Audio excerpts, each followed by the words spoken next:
حضرت لقمان علیہ السلام نے اپنے بیٹے کو جو قیمتی نصیحتیں فرمائی ہیں ان کو اللہ تعالیٰ نے قرآن مجید کے اندر بیان فرمایا ہے۔ چنانچہ اللہ جل شانہ ارشاد فرماتے ہیں کہ وَإِذْ قَالَ لُقْمَانُ لِابْنِهِ وَهُوَ يَعِظُهُ يَا بُنَيَّ لَا تُشْرِكْ بِاللَّهِ إِنَّ الشِّرْكَ لَظُلْمٌ عَظِيمٌ۔ اللہ تعالیٰ کو یہ نصیحت اتنی پسند آئی کہ اللہ نے اسے ریکارڈ کر کے اپنی آخری کتاب قرآن مجید میں نازل فرمایا۔ اور اللہ نے کیوں ریکارڈ کیا اور پھر ہمارے لیے ہدایت بنا کر قرآن میں نازل کیا؟ تاکہ ہم اس نصیحت سے فائدہ اٹھائیں اور ہم بھی اپنی اولاد کو یہ نصیحت ضرور کریں۔ حضرت لقمان علیہ السلام نے اپنے بیٹے کو نصیحت کرتے ہوئے ارشاد فرمایا کہ یا بنیا، اے میرے پیارے بیٹے، میں تجھے سب سے پہلی نصیحت یہ کرتا ہوں کہ لا تشرک باللہ، اللہ کے ساتھ کسی کو شریک نہ بنانا۔ ان الشرک لظلم عظیم، شرک کرنا بہت بڑا ظلم ہے۔ اللہ تبارک و تعالیٰ نے شرک کو ظلم کیوں کہا ہے؟ کیونکہ ظلم کا معنی یہ ہوتا ہے کہ کسی چیز کو غلط جگہ پہ رکھنا۔ کوئی بھی چیز ہے اس کو غلط جگہ پہ رکھنے کو ظلم کہتے ہیں۔ جیسے آپ کے پاس ایک ریاضی کی کتاب ہے یا کوئی شعر و شاعری کی کتاب ہے، خدا نخواستہ آپ اس کو حدیث شریف کی کتاب یا قرآن کی تفسیر کے اوپر رکھ دیتے ہیں تو کہا جائے گا کہ آپ نے ظلم کیا، کیونکہ قرآن کی تفسیر اور پیارے نبی علیہ الصلاۃ والسلام کے جو فرمان کی کتاب ہے اس کی شان بہت وراء الورا ہے۔ آپ نے غلط جگہ پہ کتاب رکھی، شعر و شاعری کی کتاب کو یا کسی ریاضی کی کتاب کو قرآن کی تفسیر کے اوپر رکھ دیا تو کسی چیز کو غلط جگہ پہ رکھنا، اس کو عربی زبان میں ظلم کہتے ہیں۔ شرک کو اس لیے ظلم کہا گیا ہے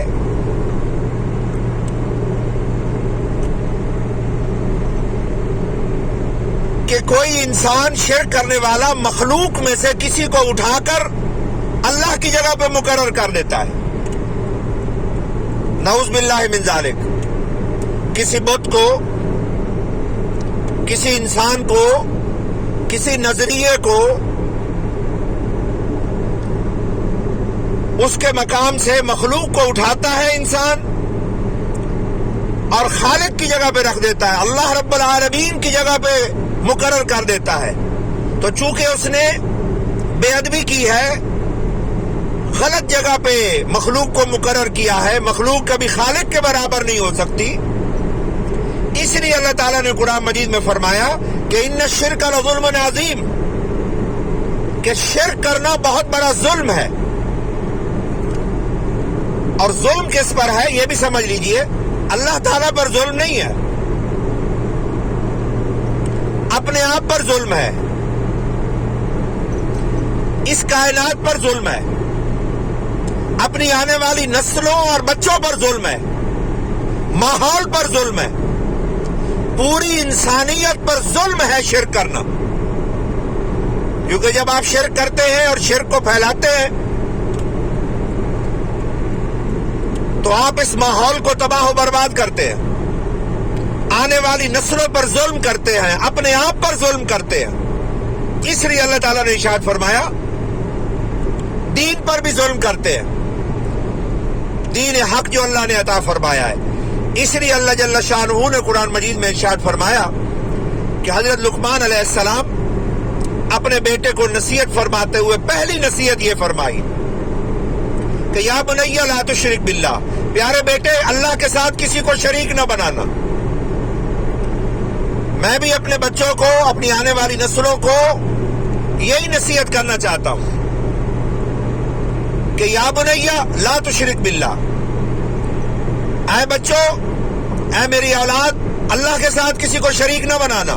ان الشرک لظلم عظیم، شرک بہت بڑا ظلم ہے، کائنات پر، زمین پر، آسمان پر، اپنے آپ پر، دین پر، اس سے بڑا ظلم نہیں ہے۔ اور جتنے بھی انبیاء دنیا کے اندر آئے اور ان کی نصیحتیں اللہ نے قرآن میں بیان کی ہے، انہوں نے سب سے زیادہ یہی چیز کی نصیحت کی اپنی اولاد کو۔ جیسے پہلا سپارہ آپ پڑھیں گے تو پہلے پارے کی آخری رکوع میں آپ دیکھیں گے کہ حضرت یعقوب علیہ السلام کی جب موت کا وقت آیا، اذ حضر یعقوب الموت،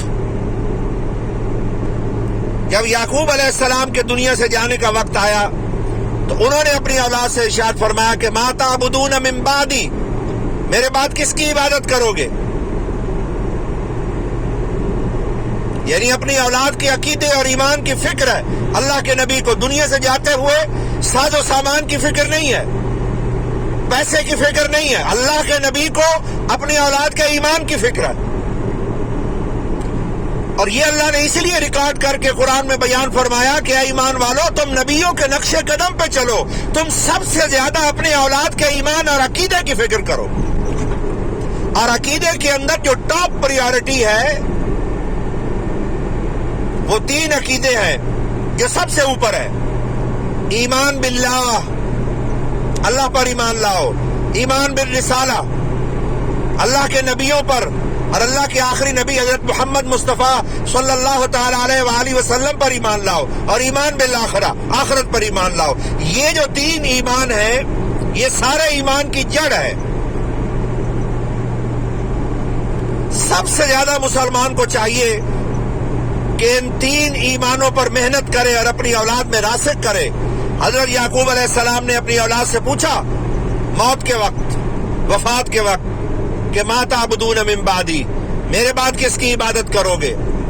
قالوا نعبد الہک و الہ آبائک ابراہیم، انہوں نے کہا، بچوں نے کہا کہ ابا جی آپ بالکل فکر نہ کریں، پریشان نہ ہو۔ السلام علیکم یا اہل القبور ورحمۃ اللہ وبرکاتہ، ہم ایک قبرستان کے پاس سے گزر رہے ہیں۔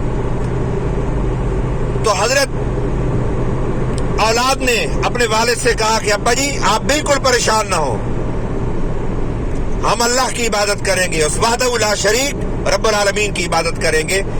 تو انبیاء کی بھی یہی نصیحت ہے، اور آپ بھی اپنی اولاد کو یہی نصیحت کریں کہ وہ ایمان پر قائم رہیں اور ایمان ان کے وجود کے اندر راسخ کریں۔ یہ قرآن کی تعلیم ہے۔